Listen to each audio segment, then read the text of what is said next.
Bonjour, je vais poursuivre ma série historique et aujourd'hui je vais vous parler de la Reconquista. La Reconquista, c'est en fait l'expulsion des morts depuis l'Espagne. Et donc vous savez que l'Espagne, disons les Ibères ou les Espagnes étaient occupées par une domination musulmane du 7e siècle jusqu'au au 15e siècle, entre 711 euh, lorsque Jebel, comment il s'appelle, Tariq ibn, c'est celui qui a donné son nom à Gibraltar, a traversé donc le détroit de Gibraltar et il a dit une certaine phrase dont il faudrait vérifier l'authenticité.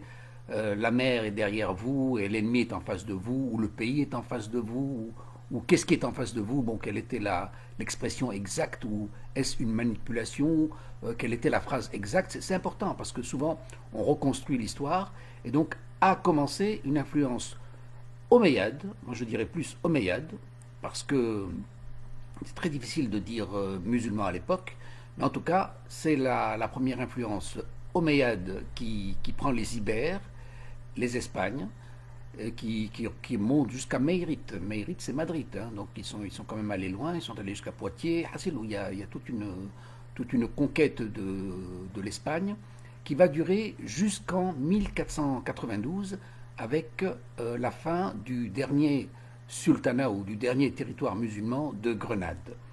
Alors, entre ces deux périodes, il y a 8 siècles qui sont passés, et durant ces 8 siècles, on a eu différentes influences. Nous avons eu les Omeyyades, il y a eu des conflits même entre eux, ensuite nous avons eu les Abbassides, des successions, ensuite il y a eu des dynasties locales, ensuite il y a eu les Moravides, les Morabitoun, qui sont venus de l'Adrar, de Mauritanie, et d'ailleurs, comment est-ce qu'on qualifiait les Mauresques à l'époque? On ne les qualifiait pas d'Arabes, hein. On les appelait les morts M-A-U-R-E, les morts de Maurétanie. Et la Maurétanie, c'était donc comment dire, comment on appelle ça, les Mouravides, les Mourabitoun, qui sont partis de l'Adrar, qui ont occupé une grande partie de l'Ouest africain, l'Empire des Deux Rives, le Maghreb, ils sont arrivés jusqu'à Bougie, le sultanat Hafsid de Bougie, où ils auraient été arrêtés là, ils ont pris les Baléares, ils ont dominé l'Espagne. Et ensuite, il y a eu les Moades, les Moahidines, c'est encore une autre vague. Donc vous voyez que, bon, ce qu'ils ont de commun, peut-être qu'ils sont musulmans, mais il faut voir que quand même ce sont des dynasties qui se sont succédées. Comme il y a eu des dynasties qui se sont succédées en Afrique du Nord. Donc on s'est aussi libéré de certains pouvoirs Moades ou Hafsides, etc. Donc pourquoi je raconte tout ça? Parce qu'il y a l'éventualité d'une reconstruction de l'histoire. Parce que même le mot reconquista, c'est un mot du XVIIIe siècle. Donc vous voyez, tout comme les croisades. Les croisades se sont arrêtées à la 9e ou la 10e croisade, mais on peut se poser la question, est-ce que la Reconquista n'était-elle pas une autre forme de croisade? Bien sûr, il y a eu des tribunaux contre les hérétiques, tout ressemble. Mais vous voyez, on n'a pas trop dit que c'était une croisade, la Reconquista. Parce que c'est quand même un moment assez honteux, difficile, qui va marquer toutes les 5 siècles, les 6 siècles qui suivent. Cette problématique de la Reconquista va vraiment marquer les consciences et jusqu'à aujourd'hui, en 2020. Voilà. Donc, il convient de préciser la nature postérieure du mot Reconquista, qui apparaît au XVIIIe siècle. Il s'agit donc d'un mouvement dans le temps, pardon, et non pas d'une conscience idéologique entamée. Néanmoins, la conscience religieuse arma la détermination d'Isabelle la catholique, des pouvoirs du Saint-Empire romain et germanique, avec leurs influences cruciales pour les 5 et 6 prochains siècles, et à ce jour. Voilà. Alors, nous avons eu donc des périodes de changement de dynastie. Donc c'était la fin des dynasties musulmanes, ça c'est clair. Mais on ne peut pas dire que c'était la fin de l'influence musulmane. C'était des pouvoirs musulmans qui se perdaient à Cordoue en 1236, à Murcie en 1241, Séville 1248, Tarifa 1292, Leone, Tolède, Galice, Gibraltar en 1469, la Reconquista s'achevait avec l'appel de Santa Fe, la Santa Fe, la Sainte Foi, c'est un peu le djihad. Donc nous, notre côté guerre religieuse, mais ça vient aussi en réponse à cette idéologie religieuse. Donc l'appel de Santa Fe, et puis Malaga tombé en 1487, Almeria en 1489 et Grenade chute en 1492. Alors, Grenade, le sultan, le souverain Mohammed Bouabd el-Zourbi accepta d'être vassal d'Isabelle la catholique. Et il accepta même de payer 14 000 ducats or pour conserver son indépendance et son trône. Mais c'était sans ignorer la détermination de Isabelle la catholique qui va faire le siège. Et alors, Grenade a été protégée par des remparts importants, qui protégeaient la ville, mais qui en même temps isolaient la ville. D'accord? Et donc le souverain Bouabd va essayer de retrouver des soutiens auprès des Hafsides, auprès des Zianides de Tlemcen, auprès des Fatimides, des Mamelouks d'Égypte. Et malheureusement, il ne trouvera pas de soutien, il sera bien seul. Et finalement, il était isolé dans son approvisionnement. Et le siège dure 6 mois avec la détermination d'Isabelle la catholique. Et donc je vous ai parlé de cette anecdote pour exprimer cette détermination d'Isabelle la catholique qui dit « Je ne me laverai point tant que la ville ne fut chrétienne ».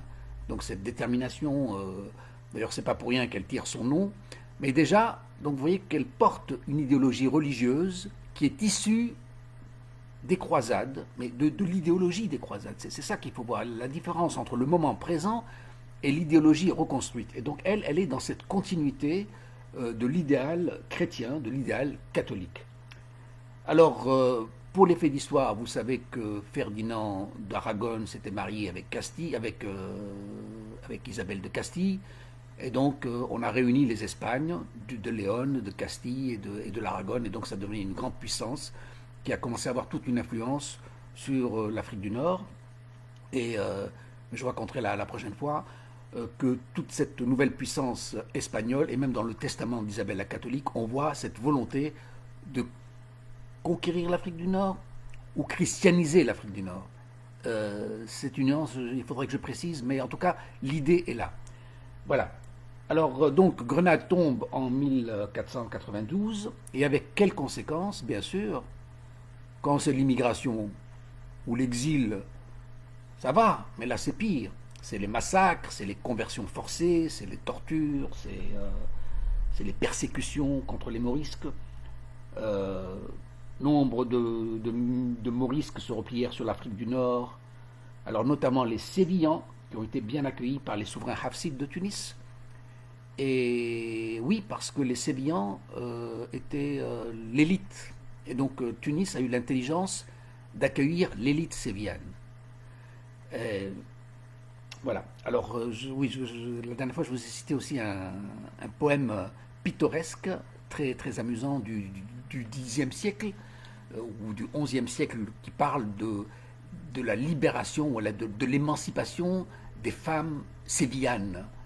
Et alors, elles étaient poétesses, et une d'entre elles écrit au bon Dieu, et elle fait un poème où elle parle de sa relation d'amour, d'affection, d'énivrement, et elle parle à Dieu, et elle termine son poème en disant, elle parle de son orgasme, elle parle de choses assez... mais tout est dans la poésie et dans la finesse, et elle termine sa poésie en disant, Dieu ne me pardonne pas, parce que même si tu me pardonnes, je recommencerai. Donc vous voyez, ce sont des documents que j'ai lus, c'est un vieux livre que j'avais lu à l'époque dans la bibliothèque ici à Bruxelles, et donc je l'ai retrouvé par l'intermédiaire de chercheurs français qui s'intéressent à la culture, à l'histoire, et qui nous rapportent de la connaissance. Voilà, donc ça c'est un petit clin d'œil à la francophonie, au savoir, à la connaissance, pour l'analyse. Bien sûr, tout le monde n'est pas disposé, tout le monde n'est pas disponible aussi pour faire un travail d'histoire, de recherche, d'approfondissement de la connaissance, etc. Assez lourd. Donc les conséquences de cette idéologie chrétienne, c'est l'intolérance. C'est l'intolérance à l'égard de ce qui n'est pas catholique. Alors, ils doivent se convertir, sinon c'était le supplice. Et donc, c'est très très bien connu. Il y a eu. Et ce qui est assez dramatique un peu dans cette histoire-là, c'est que cette discrimination est confortée par l'Église. Le pape Innocent IV justifia de la torture à l'encontre des non-chrétiens. Le pape Alexandre VI de Borgia couronna les rois catholiques en 1494. Il béatifia les croisades. Quand je vous parle d'inquisition, il y avait des tribunaux sous la direction du sinistre Torquenadas. Vous connaissez tous Torquenadas. On parle dans les oppressions chrétiennes.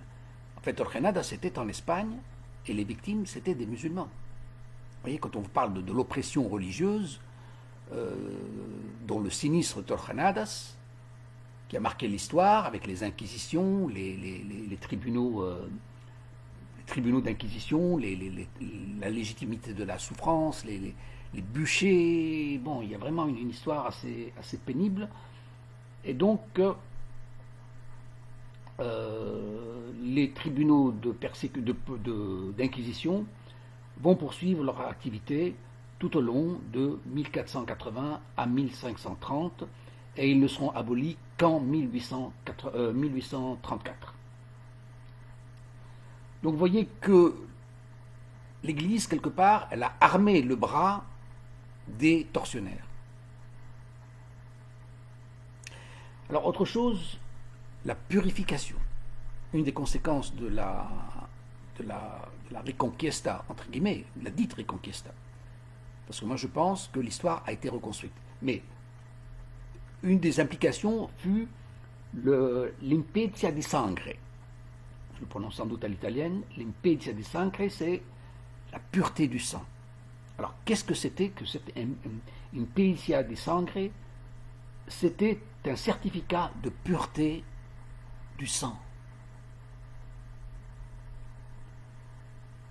Il vous certifie qu'aucun juif ou musulman ne constitue votre descendance. Ces certificats de pureté permettaient d'accéder aux charges officielles, publiques, à l'enseignement, aux universités et même au mariage. Donc vous voyez, cette fameuse discrimination brutale est en fait un prélude du nazisme, qui va se poursuivre jusqu'en 1609-1610 contre les Maranes. Alors les Maranes, nous en Tunisie, on connaît les Maranes en disant que ce sont les Juifs venus de Livorno. En fait, avant de venir de Livourne, ils venaient d'Espagne. Et donc c'était les Maranes. C'est quoi les Maranes? Ce sont les porcs. Halouf. Les porcs de convertis. Ils se sont convertis, mais ils ne sont pas sincères. Donc ces gens-là sont allés vers l'Italie dans un premier temps, et ensuite ils sont venus à Tunis. Et nous, à Tunis, donc on connaît les Maranes, mais il faut voir l'origine du mot. D'abord, eux ne sont pas d'Italie, ce sont des Juifs livournais, parce que c'est ça ce qu'on retient. Et on s'est demandé comment se fait-il qu'un groupement de Juifs livournais ait migré à Tunis, parce qu'ils composaient une importante part de la communauté de Tunis. Les Maranes, en fait, la signification, c'était les porcs de convertis. C'est des convertis, mais qui ne sont pas sincères. Voilà.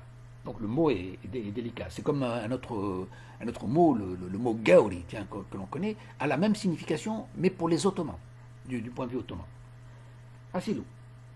Alors, l'impetia di sangre ne sera abolie que le 13 mai 1865. Alors,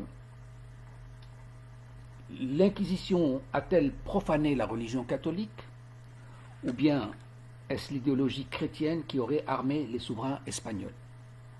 La question est grave, elle mérite réflexion.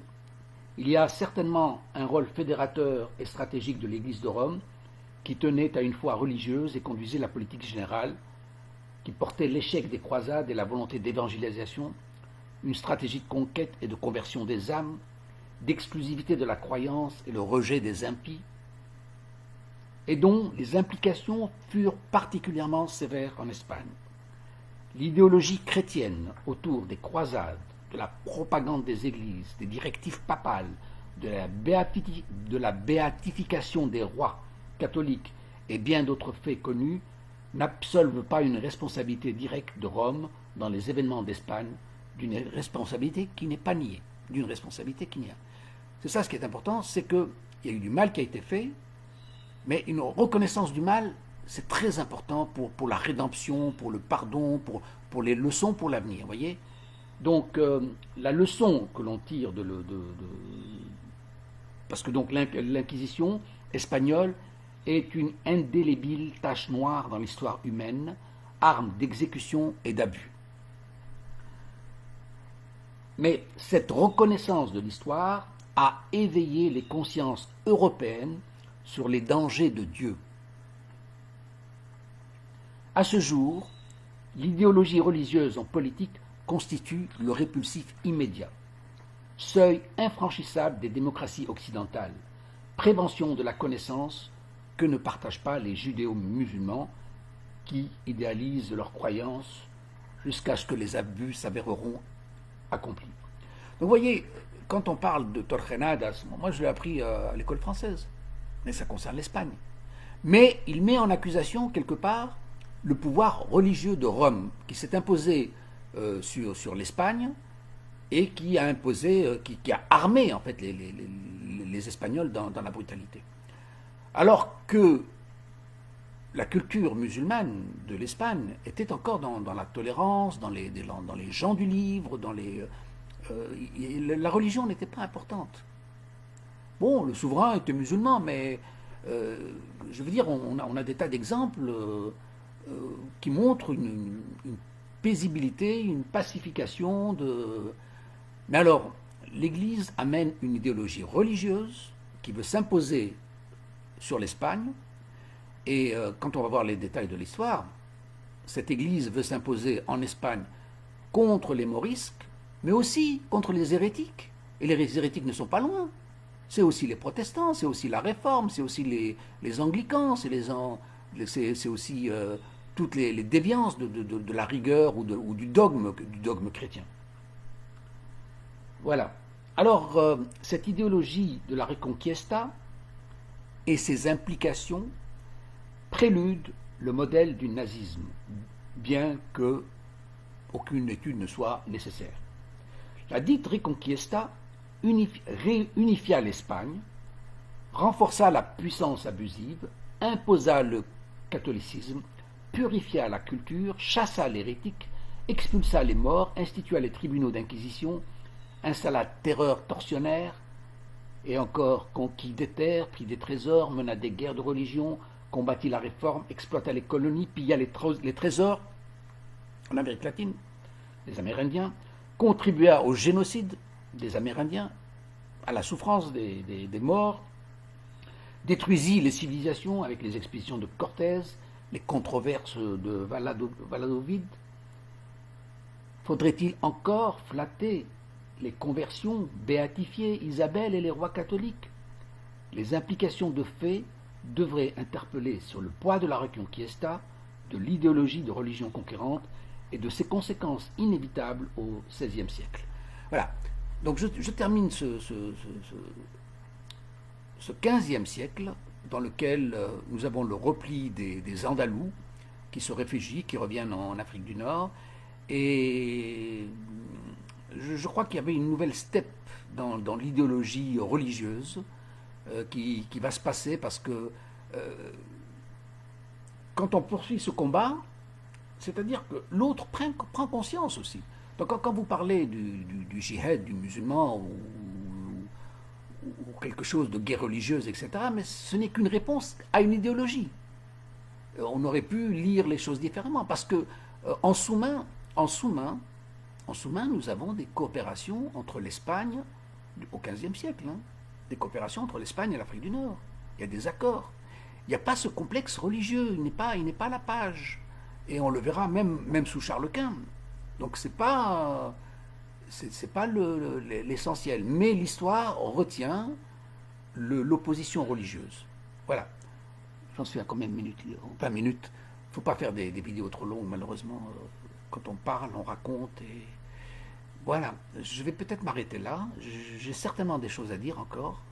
Mais peut-être que dans l'après-midi, je vais ouvrir la page du XVIe siècle et on va parler des principales personnalités de Charles Quint, de Soliman le Magnifique, de François Ier, des barbaresques, des pirates des mers, les Barbarossa, les Darrout, etc. C'est un chapitre qui est bien nourri parce que l'histoire est nourrie de connaissances. Et donc je vais un peu relire mon bouquin. Tout ce que je vous raconte là vient en fait d'une connaissance de mon livre qui sera bientôt publié et qui s'intitule Pour une histoire d'Ifriqiya. Et voilà. Allez, ciao, ciao, ciao.